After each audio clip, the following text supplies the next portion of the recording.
Phyllis and Billy plot a double-cross. Victoria says not today ***. Genoa City is heading into one of its most combustible weeks yet. Old grudges resurface, dangerous alliances are tested, and power struggles reach a boiling point as February sweeps continue to deliver shock after shock. At the center of the storm? Phyllis Summers and Billy Abbott, whose risky double-cross could either change the corporate landscape forever or blow up spectacularly in their faces. But standing firmly in their way is Victoria Newman, who makes it crystal clear she's not about to let history repeat itself.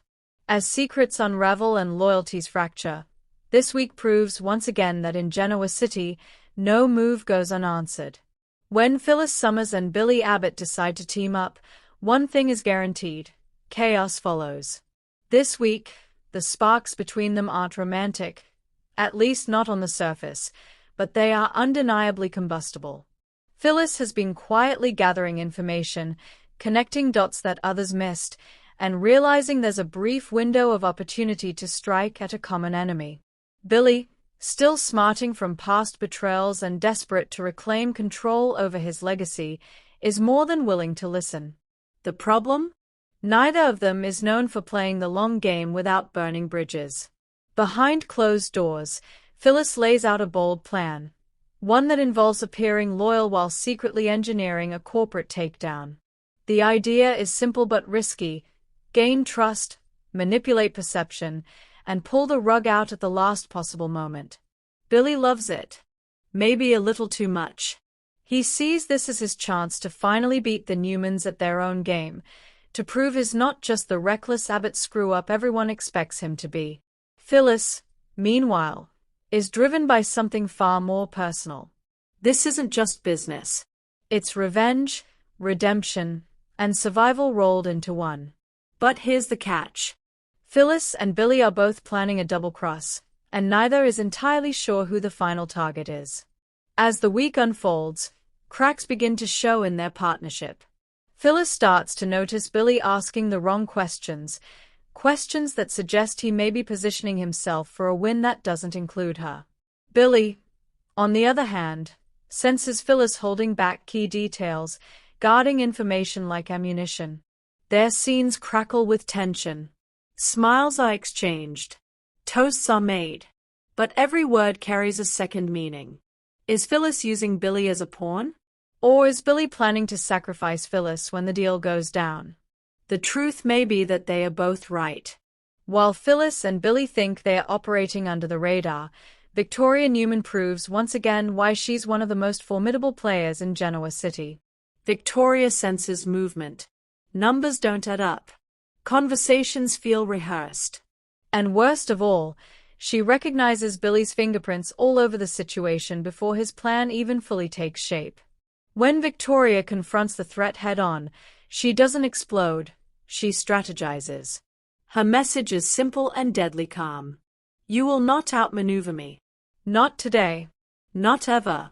This week, Victoria takes decisive action to shut down the double-cross before it gains momentum. She pulls resources, realigns loyalties, and quietly reminds key players where their power truly comes from. Unlike Billy, she's not driven by emotion. And unlike Phyllis, she doesn't need chaos to win. Victoria's strength lies in control, and she uses it ruthlessly. Midweek brings a confrontation that fans won't soon forget. Victoria and Billy come face to face, and the tension is electric. Old wounds resurface instantly: the betrayals, the power struggles, the love that turned into resentment. Billy tries to sell confidence, insisting he's finally thinking clearly, finally playing smart. Victoria isn't convinced. She dismantles his argument piece by piece, reminding him how many times he's underestimated her, and paid the price.